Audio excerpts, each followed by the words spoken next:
tonight's celebration, it is entirely fitting that our Chancellor, a former Minister for Foreign Affairs, is presenting these awards to some of our international alumni. Professor Evans has also served as Attorney General, Minister for Resources and Energy, Minister for Transport and Communications, Leader of the Government in the Senate, Deputy Leader of the Opposition, as well as President and CEO of the International Crisis Group, and the co-chair of the International Commission on Intervention and State Sovereignty, and the International Commission on Nuclear Non-Proliferation and Disarmament. I'm looking forward to hearing some stories about the professor's time in this building particularly. Can we please welcome our Chancellor?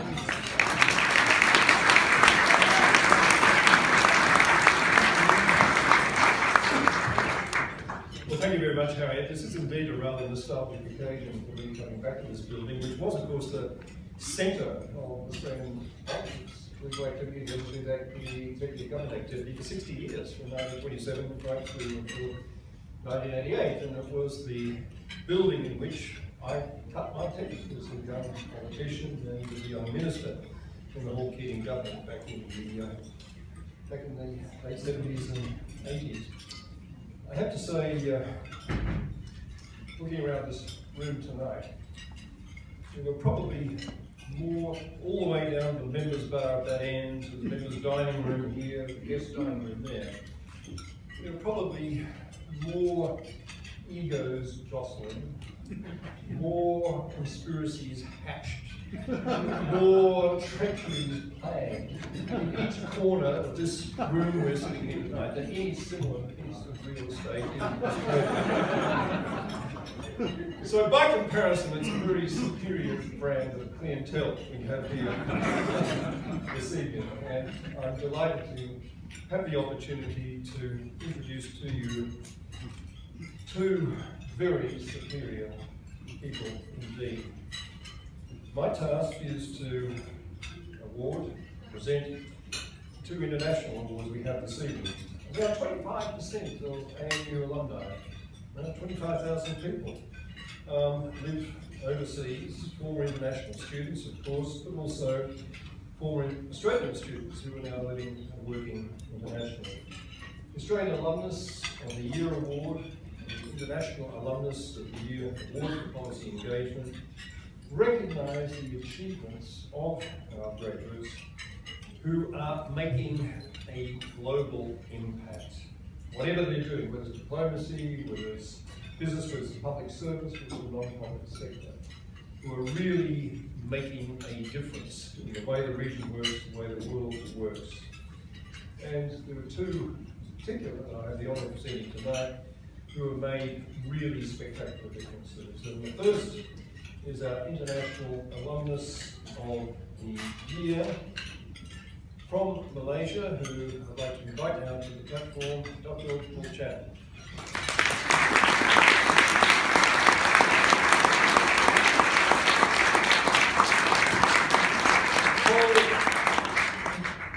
Paul has overcome some really pretty spectacular circumstances in terms of his original family environment in KL, where he was born, in a dirt shack in the inner streets of Malaysia, Chinese immigrants. And he's risen from that background, overcoming unbelievable obstacles along the way, to become an absolute pioneer on private tertiary education for disadvantaged individuals, people sharing his background, people with whom he can empathise.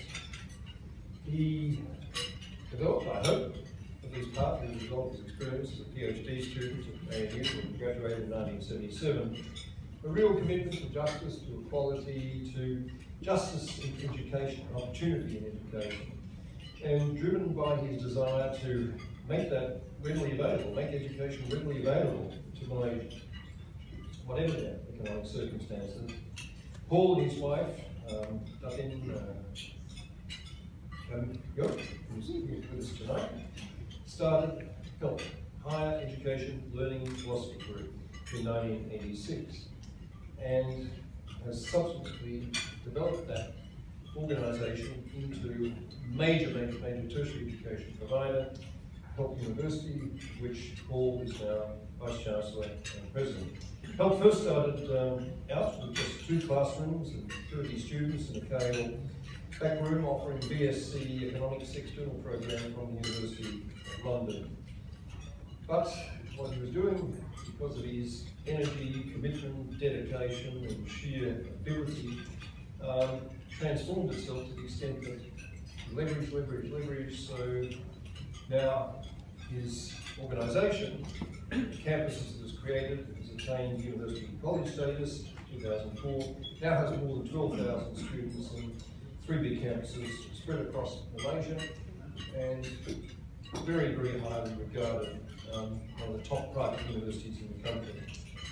Final thing to say about Paul is that he has retained very close ties to ANU since graduating. He was president of the ANU Malaysia Australia Alumni Association for 10 years. 2015 he became patron of the association, and it's very important to say that he fully understands and epitomises the principle of giving back on the basis of the educational opportunity he's received. He's not only running Help, the whole intellectual, ideological, principal premise of which is helping the disadvantaged, but he's become a major philanthropist in his own right, helping disadvantaged students, victims of natural disasters. He's joined us tonight from Malaysia. We're absolutely delighted to welcome him and congratulate him as ANU International Alumnus of the Year. Paul Chan.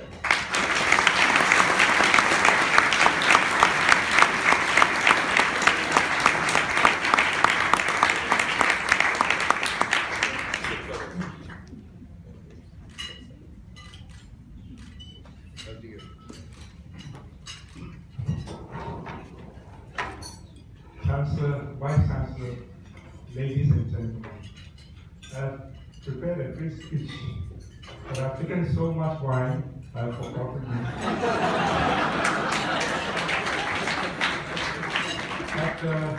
Vice Chancellor, I heard that you have a great vineyard, and I'd like to recommend that you give each of us a bottle. My family and I are deeply honored by this award, and indeed I'm very humble, especially in the presence of so many brilliant achievers. May I take this opportunity in particular to congratulate our Vice Chancellor for his brilliant achievement as a Nobel Prize winner, and as the new Vice Chancellor who's going to pioneer a new form of leadership to advance ANU in Asia. Congratulations.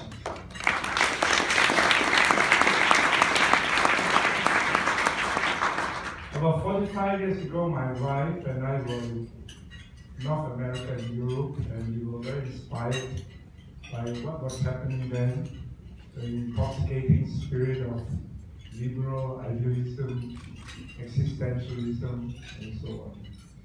So when we arrived here, I didn't spend much time on my PhD. Most of the time was outside this august institution, protesting against the Vietnam War, and supporting the Aboriginal rights and so on. But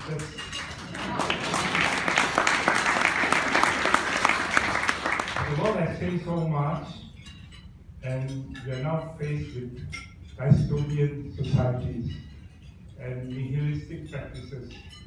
And I think that ANU and Australia have a lot to offer to the world, in particular to Asia. And the way we are going to do it is through education, quality education.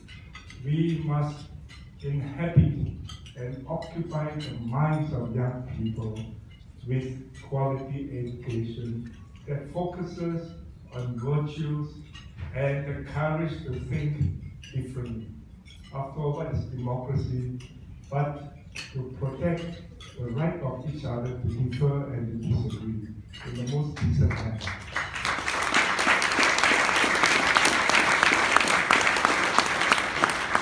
Australia lives in a troublesome neighborhood.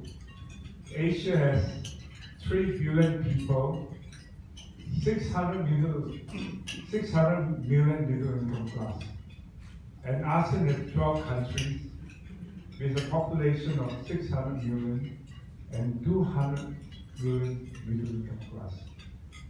So Australia, being a very resourceful country, and ANU should now seize the moment to initiate in the form of shared leadership with Asian nations and Asian universities to transform Asia before Asia is captured by nihilistic ideologies and terrorism.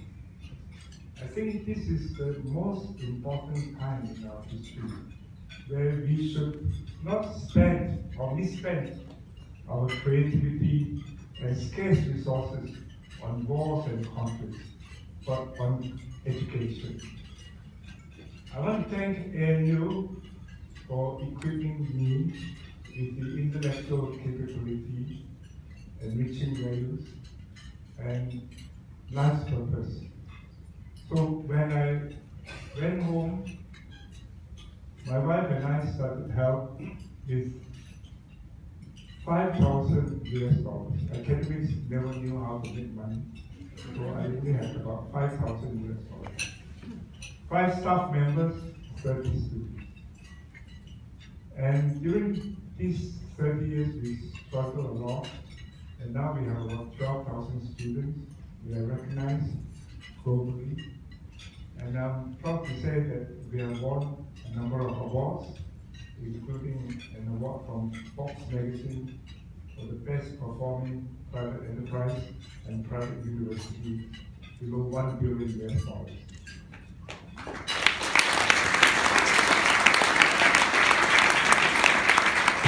We have also won the Ernst & Young Entrepreneurship Award and the Australian Educationist Award of the Year. So each year, remembering our mission, which is to help people succeed in life and to live a life of significance, we donate about $8 million in the form of bursaries and fee waivers.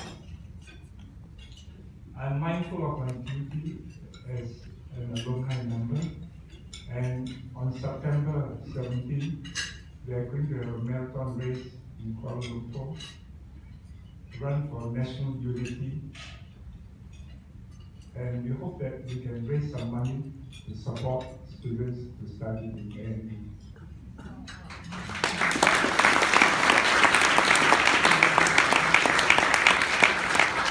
I have the opportunity to visit through Daniel King and Michael, great people, and they're going to help you raise a lot of money later. You better do it since I announced it. ANU Connect Asia is a great center, and I think there are many things that we can do together. And I would like to suggest that ANU takes the lead to organize an international convention on innovation. The other recommendation is to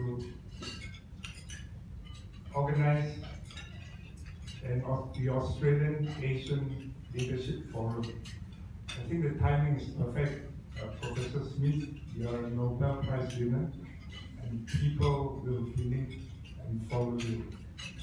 I think we owe to the young people who are going to inherit what we leave behind, that we should leave behind something of quality and something that is virtuous. I think this is the time to do it. We can do it. Happy New Year. Thank you.